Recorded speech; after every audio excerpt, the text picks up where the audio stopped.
Hello, Liz Cruz. How you doing? Hey, Shanti, I'm so glad to be here with you. I'm so glad to have you here. I was introduced to Liz by Indigo Avisoff, who was a guest on episode 15. Liz is a queer leadership coach, facilitator, and consultant. She has worked in leadership development for over 15 years across corporate, nonprofit, and public sectors. She specializes in helping queer folks build radical leadership confidence so that they can create powerful change in the world. How cool is that? She's a self-described fellow weird kid on the playground.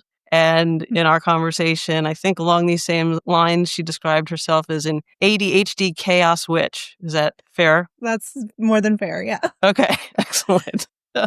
In my conversations with Liz prior to today, layer after layer kept unfolding. As it did, it got more and more interesting. And there were so many times when I thought, wow, I could stay on this one small topic with Liz for a very long time, and then time would evaporate. Left all of the conversations having absorbed her great energy, and with my mind and worldview expanded and curious to learn more, as I know I will today, and I'm sure the listeners will as well. So I officially would like to welcome you to the podcast, Liz. Oh my gosh, what an introduction. Thank you so much. I'm just so glad to be here with you. I couldn't be happier to have you here. So professionally, I shared a bunch. What might you like to add to what I shared? A couple of other identities and experiences that are important for me as I'm getting to know folks. I identify as genderqueer and femme, a white anti-racist person. I think it'll show up in our conversation today. I am the child of an entrepreneurial family, which is its own wild ride, a witch and a healer, and a person who is pretty deeply critical of capitalism and also owning a business and just doing my very best to navigate all of that. Goodness, we'll talk about fascinating intersectionality. That's about as good as it gets. And I want to come back and understand more about that in just a minute.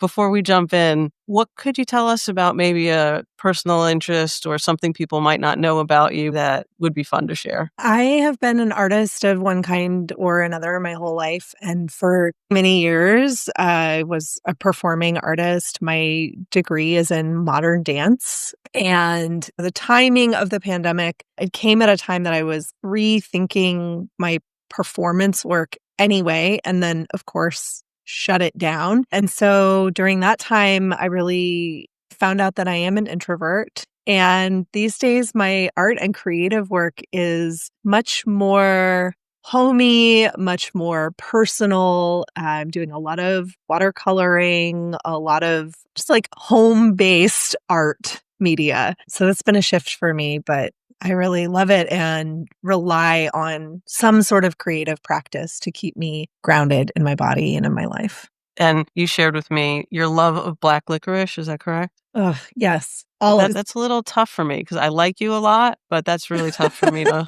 understand or kind of mold into the rest of what I know about you. But I'm going to just push it to the side. It's okay. A really beautiful thing about it is that you don't have to like it. And it's actually better for me if you don't like it. Because more for you. Yeah, totally. So anytime you have a situation where you've been given black licorice, you know where you can take it. I love it. My mom loves it too. So I think we have a little genetic component. And then the other thing that is often a friendship deal breaker is I absolutely cannot abide cilantro. Okay, saying I could take it or leave it. So there's nothing that we need to discuss there. That's okay. Yeah. Excellent. So what are the pronouns that you use? I use either she, her, or they, them. I think there was a time where I was like, oh, I feel really fine with either of those. And that's still true. There's something about being present for a conversation where someone is referring to me and uses they, them, just causes a little skip in my heart. There's something about it that is, I really feel like whether this person gets every piece of it or not, in they, them, there's an acknowledgement of the complexity of my gender, my experience of gender. And that really matters to me. It's like such a beautiful moment. Something about really feeling fully seen when you hear it. Yeah. So I do want to return to your intersectionality and the words that you use. As long as I've done the podcast, I keep thinking maybe the words will get easier or less complex than they feel like they get. further and further away from me and more complex, limiting in some ways. You used so many interesting terms. We've had queer guests on the podcast, and we just kind of have them say, oh, I'm queer, and then they keep moving, and we've never really stopped to talk about it for a minute. So how do you define queer?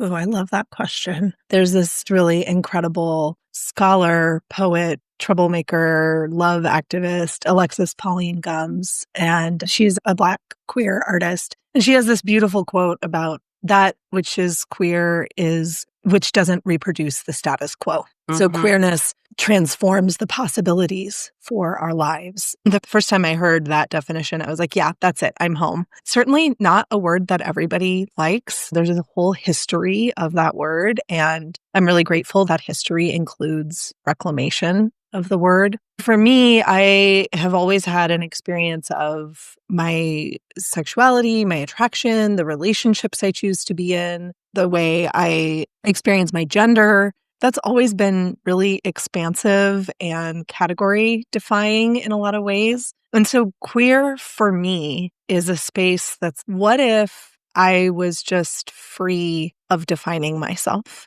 What if I just let myself be part of this collection of people who are so expansive and diverse in how we express ourselves? What if we had a word that means something, but also means everything? Yeah, which goes back to what I was saying about how the words can be so limiting. And just by the fact of trying to name it, it's almost the opposite of what the feeling of the word is, because it's beyond definition, beyond kind of the rigidity of the words themselves. Yeah. And I think there's something underneath that, which is the drive to define things narrowly, to define things in terms of a binary, to categorize things rigidly. Those are all tools of white supremacy culture. Those are all tools for subjugating and controlling anything that doesn't meet white-centric and white supremacist ways of being in the world. So I love these moments where, when I'm talking to someone who's like, well, but what does it even mean if we have a word that's so expansive that it can just mean anything to anyone? And I'm like, it means that we're disrupting that norm of white supremacy, which tells us you have to be this or that. And in a binary, there's always one that's better. So right. Yes. When we choose language and when we choose ways of being that disrupt the binary, we're also disrupting hierarchy, we're disrupting power, we're disrupting systems being able to exert themselves over us. It's a pretty cool thing. It is a cool thing. Thank you for taking the time to explain that. I also would really love to hear you use witch as one of your descriptors. Talk to us about that word.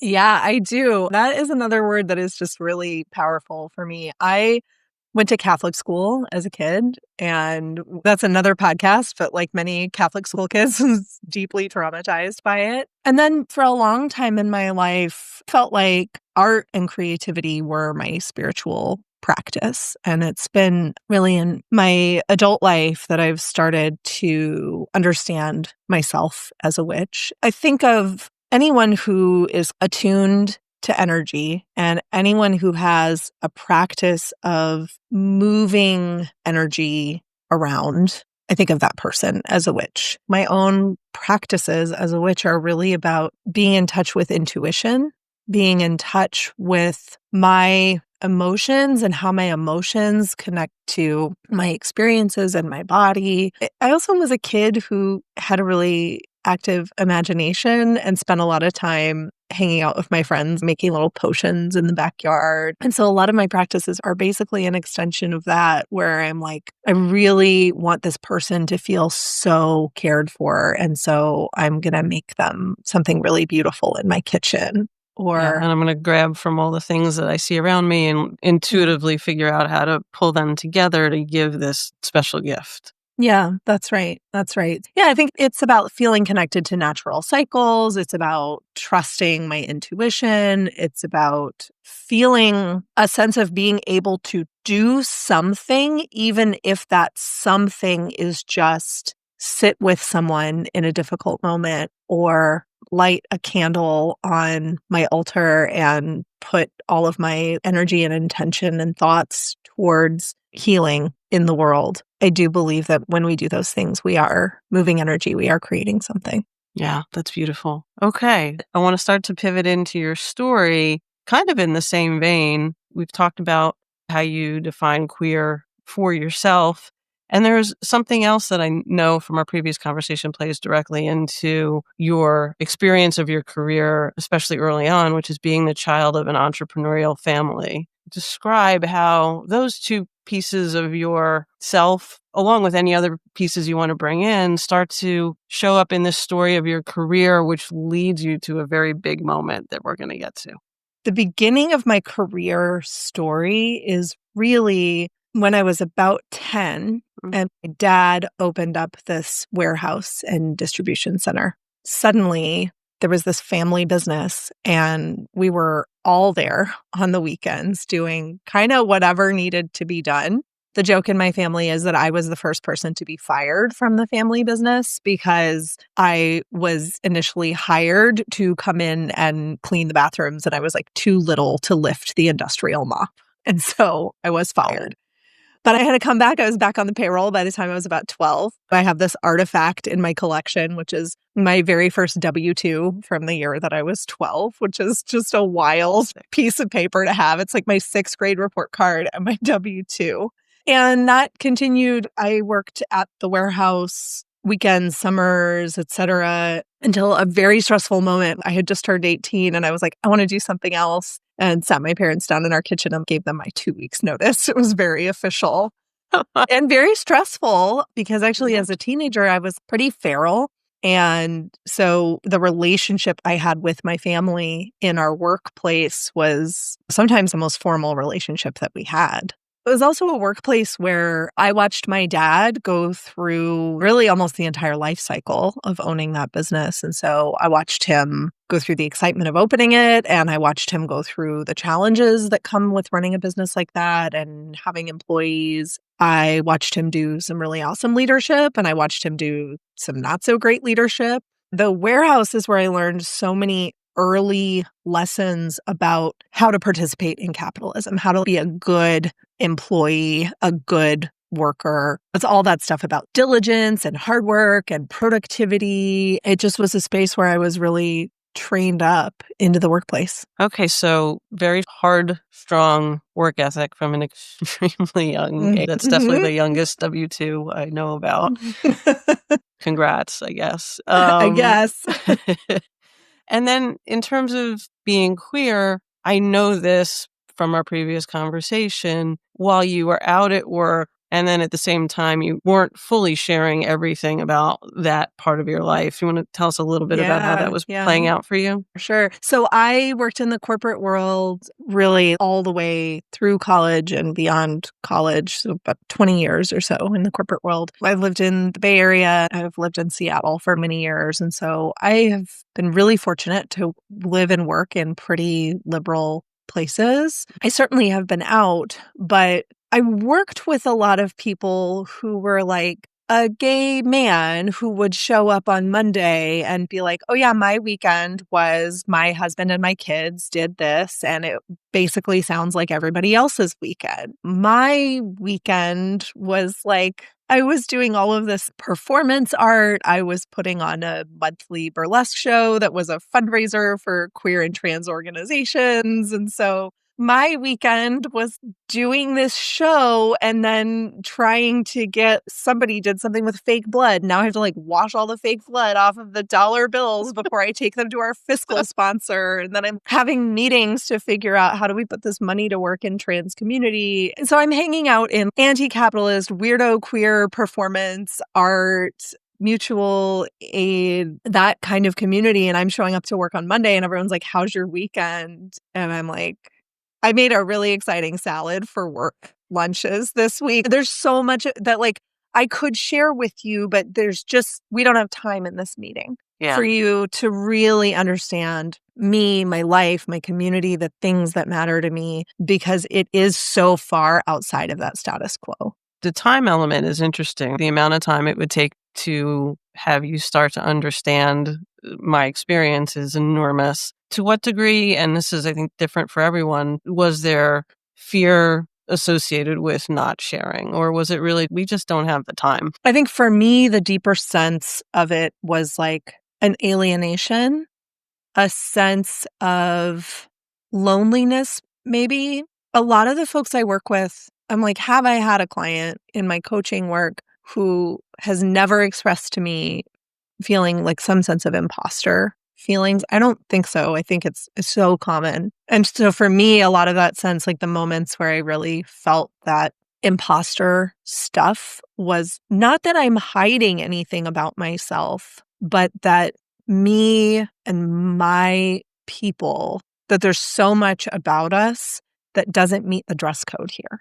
And so just that sense of like, I enjoy my coworkers, they're lovely, we do good work together, but this is not a space where I will ever be really fully seen. And I think that's also just like what capitalism is. I don't think that even the most normal of normals feel seen, really. I would agree with that. I think the more I'm having these conversations, there's moments where every human feels there's something that they need to hide, that they're not completely comfortable to share with the people they work with. And that creates walls, that creates obstacles to some level of connection that could otherwise exist. Yeah. I think systemically, capitalism dehumanizes us all. What that experience is like at a personal level, it's going to vary. And for me, the experience of that dehumanization was certainly perfectionism, certainly hustle, and certainly feeling like I had two very distinct parts of my life.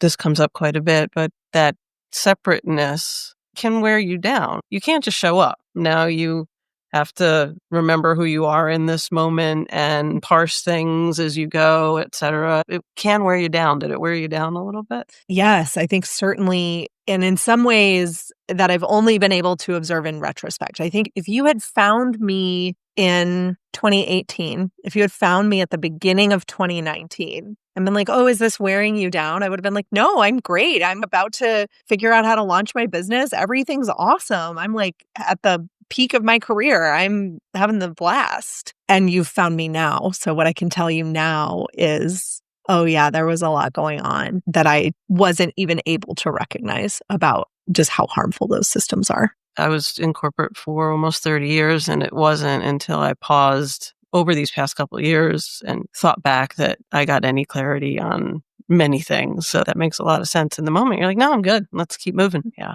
Okay. So you're a perfectionist. You're part of the hustle culture from a very young age. You've got these distinct worlds that you're living and showing up in every day.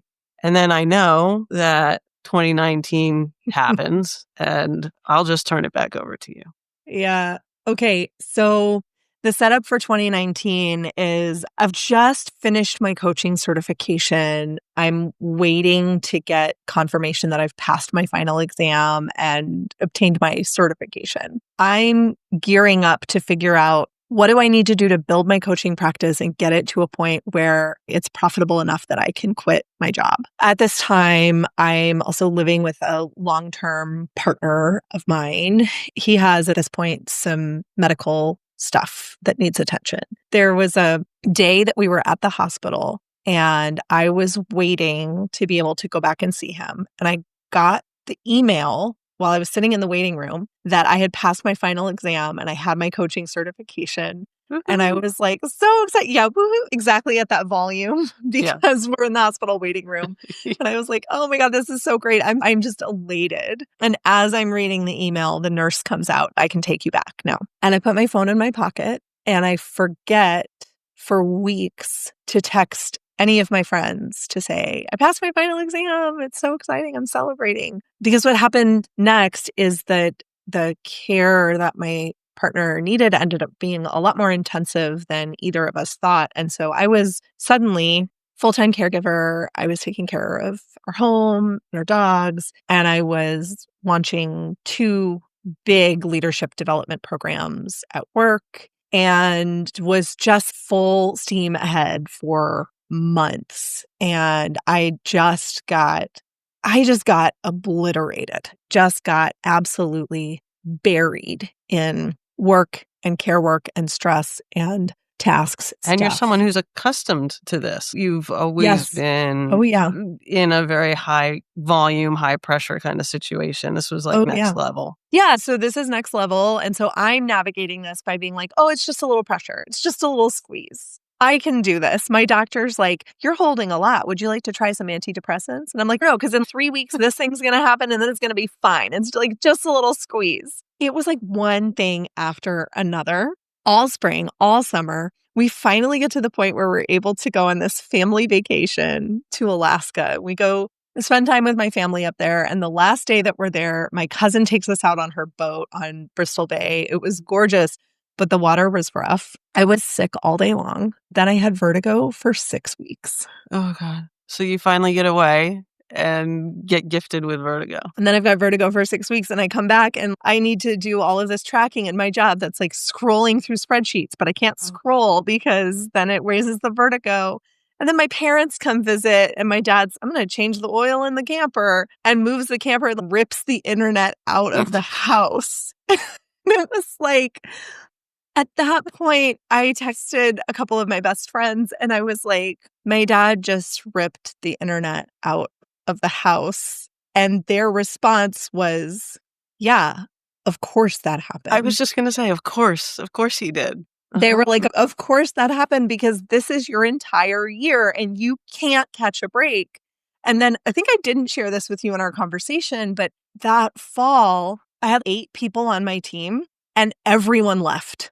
It was like this weird mass exodus. So people are like handing me their projects on the way out the door. And then my boss leaves. And I'm like, there's just, what is going on here? This is a mess. And the whole time my doctor's like, so do you want some antidepressants? It was just a mess. And so things finally settled down.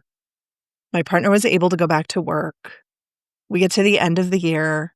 And I'm like, okay, 2020 is going to be my year. Yay, 2020. And so I start 2020 by finally agreeing to take some Wellbutrin. The instant I started, I'm like, okay, I am recovering. This is fine. Things are moving along. Things were not, in fact, fine. Spoiler. I choose a word for every year. And my word for 2020 was surrender. Because I'd just been holding so much all of 2019. I had just been working against my own interests by holding too much. Yeah. And I was like, okay, 2020, I really need to just lay everything down. I need to surrender to healing. I need to surrender to just stop trying to make it through everything. What happened before the pandemic was I ended a very long-term relationship. I'm a polyamorous person. I ended a very long-term relationship. And then the day after that, the partner I lived with, we sat down for dinner and had a conversation about, should we try living separately for a little while? And decided that would be really good after being cooped up for an entire year and just open the pressure valve a little bit. Yeah, no problem. Get a little sublet. It's fine. We'll take a break. All my friends will come over and help me rearrange all the furniture. And so he moved out temporarily 4 days before the stay-at-home order. So then not so temporarily. So not so temporarily. And then it was also like, oh, my friends will not be coming over to help me rearrange the furniture. And also, I've just decided I'm going to learn how to stop doing so much all the time. But now I have to translate every single program I own at work into virtual. And that's not nothing. And so it was just like 2019, 2020 were just like, what else can I take on? Because this is so much. That partner and I, we're still family, we're still very connected, but we decided we both really liked living alone. So then we had to figure out, how do we do that in this big, expensive city? So I moved to a new place and I was like living by myself for the first time in my life. Yeah. There was a bunch of other stuff that happened, but I just came to this place at the beginning of 2021 where I was like, okay, at the time, my sense was I've lost the last 2 years of my life. And that's not my sense anymore. Now I've done a lot of sense making of those 2 years. But at the time, I was like, I've just lost and I've got to do something else. And it was very clear to me at that point that I was never going to heal as long as I was still in my corporate job. That I just could only do so much. And so at the beginning of 2021, I was like, okay, I'm giving myself 6 months. I'm quitting my job and I'm going to just have to take a leap of faith and figure it out. That's a huge leap of faith, especially, well, for anyone and especially for someone who's been nonstop on that hamster wheel since basically the age of 10, if you go back to the time when you were fired. Were you so exhausted that you weren't scared, or you were also scared? So the thing I'd been carrying that whole time was this vision for my business. In my coaching program, the whole time I was going through that training, I didn't know what I was going to do. And at kind of the very end of that training, what emerged for me was I have had so much privileged access to the world of leadership development.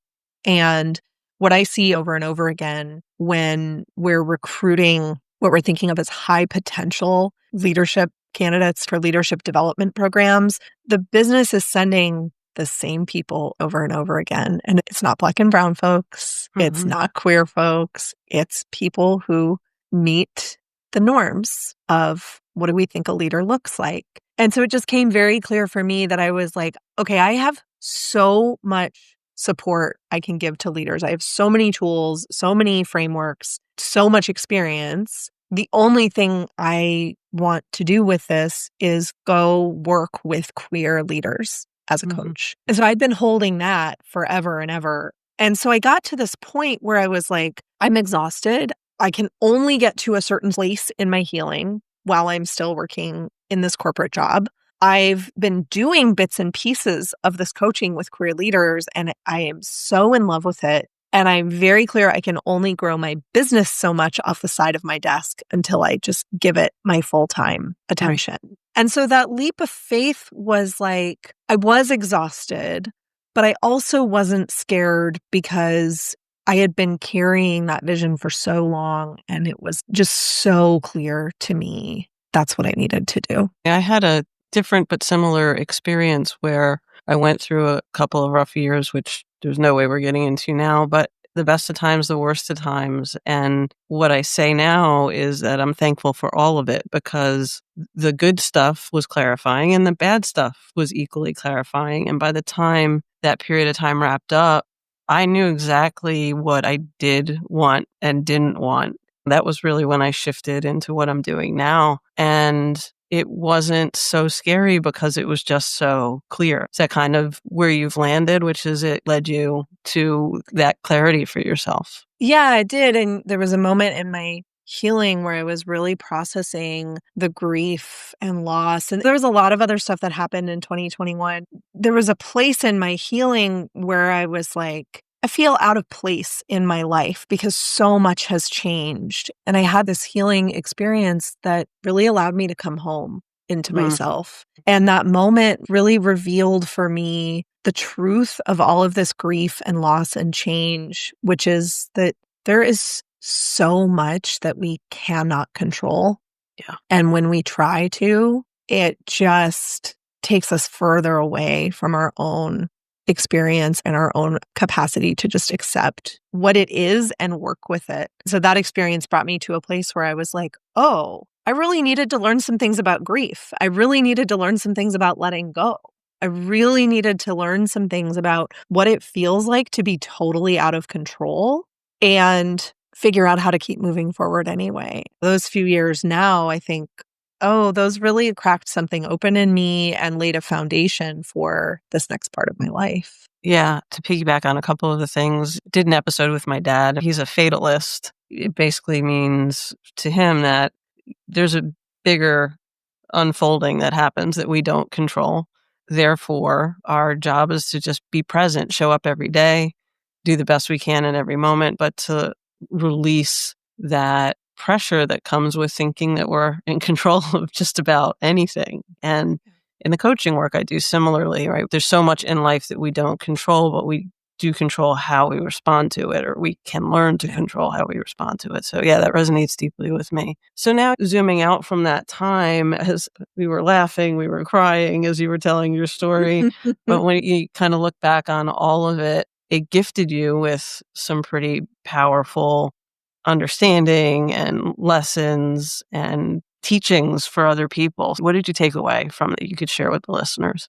I think the biggest thing really is that sense of acceptance of just how exactly much we don't control. And the time since I left my job that I've been building my practice, a lot of what I've been doing has been unraveling from white supremacy, unraveling from hustle culture, unlearning so much of what I learned starting as a very young child place. And a lot of that learning has been like, oh, the really juicy stuff shows up when we're not trying to control everything all the time. That's where we can really work with our humanity. So when I'm coaching leaders, whether we're working on, I feel like an imposter, or I have to give difficult feedback to someone and I'm stressed out about it, or I'm an executive leader and need to make some really difficult decisions on behalf of the organization, what I'm always circling back to is let's access your humanity in this. Let's access your personal story, your values, the way that you want to show up, your sense of integrity. Because when we can disrupt these old stories of a leader does this, a career path is this, these are the narratives that we must follow. When we can disrupt that, when we can queer our own leadership by saying, what if it didn't meet the status quo? What if it's fine that my life was like an absolute hot mess for a couple of years? Yeah. Not that we look for a silver lining, because that's frankly annoying, right? To be like, oh, you're having a very difficult experience. Let me tell you why it's fine. But to acknowledge something's going on and you are really going through it right now. And how do we honor that you're going through it so that you can get to the part where you're able to do the sense making and able to find the learnings in this experience that you're having. Not that the learnings make the experience okay, but that this is life, right? That whatever we experience, we are constantly making decisions about how to respond to it. And the sense making is the sense making that makes sense for each individual. So it's not the same for any two people. Yeah, that's right. That's right. Yeah, which is what I think you talked about, accessing your humanity. So in this situation, as we're making sense of it, let's really figure out you and how are you going to move through this and how are you going to emerge from it in a way that's aligned with who you uniquely are. Yeah, that's right. There's some really interesting research about how leaders develop, how we grow ourselves. And turns out, and I don't think this will surprise you or most of your listeners, there's a very small portion of that that has to do with stuff like classroom learning and going to workshops and even on-the-job experience or on-the-job training. The vast majority of how we learn as leaders and how we develop ourselves is through these crucible experiences, through these experiences where we are in the fire and maybe it's really difficult and maybe it's stretching in a way that I'm like, ooh, I'm challenged. And maybe it's stretching us in a way that's like, I feel wrecked by this right now. And I have no idea what the value of this is. But those are the moments where we meet ourselves in that fire and we get to figure out, who am I in this? Because it's very easy to be like, who am I when everything's good? Yeah, and I think there's a little bit of, not that it makes it easier or negates the challenges, but I just need to lean in and trust the process, and I will emerge on the other side. Yeah, right. And just hang on and be present with it and do the best you can in the moment, but have faith. That's right. Or don't hang on. I think for a lot of people, especially when we think about folks who are in really harmful, toxic work situations. Oh, yeah. Let go. Sometimes the thing is that you're like, oh, I really love this job. I love the work that I do. I love my team. And it is so toxic and it is so harmful. And sometimes the thing is, do you want to suffer where you are because you're not being treated well? Or do you want to go through the process of grieving this and letting it go and moving forward? Honoring the difficulty so that we can notice, oh, shoot, I'm in the wrong place right now. Absolutely. Yeah. The alignment is so important. Nothing's perfect, but that really deeper alignment with what you're doing and where you're doing it, and knowing that it's a big world out there, and paying attention to that when it's really out of whack. We've both hit walls in our careers. While there was a lot of learning and clarity and unfolding that came from those, it's also nice when we can help people maybe get ahead of those things a bit. What advice would you have for people to maybe spot when they're starting to head toward a wall and get ahead of it to perhaps avoid some of what we've experienced? The time is always right to center your own humanity. It is always the moment to pay attention to how you're feeling, notice what you need. If you're feeling isolated, this is the time to cultivate your relationships. If you're feeling depleted, this is the time to learn about the types of rest and play you really need to recharge and feel balanced in your life. If you're feeling like your boundaries are being crossed, or sometimes I think it's worse if you're crossing your own boundaries consistently, this is the moment to start disrupting that. Those practices are so important to cultivate before we get to that place. In everything I experienced in hitting that wall, there are things I could have approached differently, and there are things that just were going to happen the way that they happened, right? My dad was just going to rip the internet out of the house, and there was no foreseeing that. It is just so important to cultivate that noticing of really how am I doing and what do I need? And when we can practice that at kind of a low stakes place, then when we hit those high stakes moments, we have all the tools that we need. And when we notice, to do something with the information either independently or to just reach out to someone and connect to get some support. Yeah, that's right. And I think about the folks who show up for coaching often are in one of two ends of a spectrum. And one end is I've just taken on a new level of leadership and I'm wanting to make sure that I'm fully supported and that I have the right practices. And then I have folks show up to coaching, I'm sure you do too, who arrive at that place of I'm at my wit's end. Yeah. That's all coachable. We can work with all of that. And a coach is a great way to get support from either of those places or anywhere in between. But when a person arrives and is, I am at the end of my rope, often where we have to start is we can't even begin working on the solutions to your practical problems until we bring you back from where you are. Yeah, let's just stabilize you, right? Let's just stabilize. Yeah. I remember so much, but why I'm saying it's really important to recognize it and have the awareness and then to actually do something, even if it's something small with it. So that can be something you do for yourself or again, reach out to someone for a little support. But I remember I was having back issues and I'd be getting ready for work.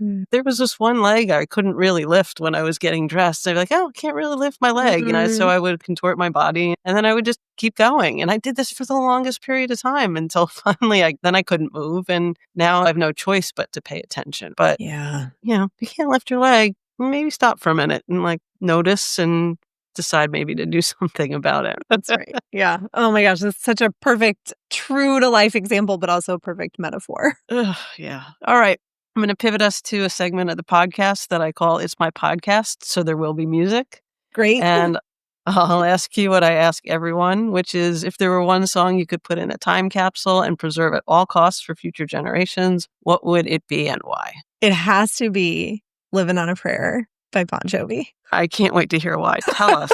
Okay. So the partner who I lived with for many years, we've been hanging out since we were 22. So we've been in one another's lives for a very long time now. And the first year that we were together, we took this trip to Hawaii and we were driving back from the beach to the hostel where we were staying. It was just this gorgeous day. We were driving through the forest and that song came on the radio and we were singing along at the tops of our lungs, having the best time. At the end of the song, he said, if we ever get married, we should dance to that song at our wedding. Huh.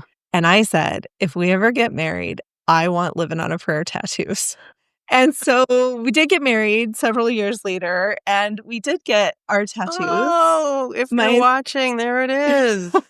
Mine says, take my hand, and then his says, we'll make it, I swear. It's amazing. So there have been a lot of moments in our relationship where we've been like, okay, everything's screwy right now, or we're really having a hard time seeing our way through this. And now we've made this massive transition in our relationship. to a totally different kind of familial relationship. And it's just been very consistent for both of us. Okay, you know what? We are already halfway to a solution. We're figuring it out. We've got each other, and that's a lot. We just got to stick with it.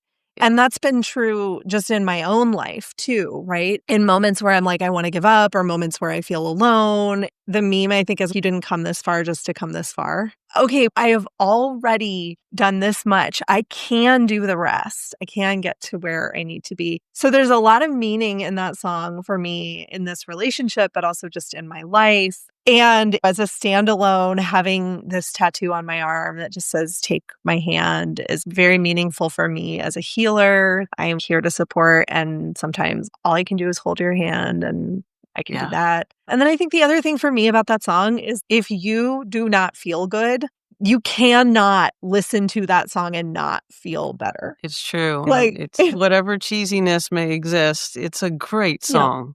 Totally.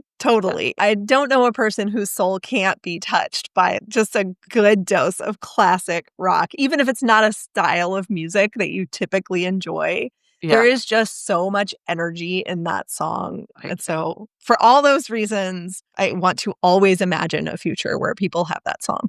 That's fantastic. We will definitely gladly add that to the playlist. Great addition. And I will be visualizing the tattoo at the same time I listen to it. Great. I know you've got some exciting things going on, a queer leadership lab, as well as the one-on-one coaching that you do. So tell us a little bit more. I love the one-on-one coaching that I do. I always have open spaces in my practice. So always welcoming queer leaders to reach out and have a conversation if they're thinking about some one-on-one support. But one of the true gifts of my exodus from the corporate world and learning different ways of working has been unlearning individualism, really discovering the joy and the power of collective leadership. I have a couple of other collaborators. There's a small team of 4 of us, and we have founded this project called the Queer Leadership Lab, which is a space for queer leaders to come together and disrupt the status quo and transform the possibilities of what our leadership can be. It is a space that is rooted in racial and gender justice and liberatory concepts of leadership. So we've been building for the last year and a half or so, and we've actually just opened up our membership space in the last couple weeks for folks to join. Thank you so much. It's really awesome. So we have a membership space where folks can join us for group coaching, and then before too long, that'll have workshops and a resource library, and we'll become a whole community of queer leaders who are interested in transforming the possibilities for how we lead in the world. So we welcome anyone who wants to come check us out. We have a couple free events every month, and welcome folks to just come and join us and see what we're about. That's so exciting. That's queerleadershiplab.com, right? That's right. Awesome. And we'll have that as well as the link to your one-on-one coaching in the show notes, and make sure everyone can find you super easily, because who wouldn't want to find you? It's been so nice to spend this time with you, and same experience. The layers just keep unfolding, and it's tough for me because I could just hang out in any one of these moments and talk to you for a really long time. So it's been a pleasure once again to get to spend time with you. Thank you. Right back at you. Thank you so much for this conversation. It's been so nourishing. Same. All right, everyone. That brings this episode of Stories We Haven't Shared to a close. I believe stories are our humanity waiting to be shared, and listening makes it possible. Thanks so much for being here by our virtual campfire today. Until next time, and thank you again so much to Liz.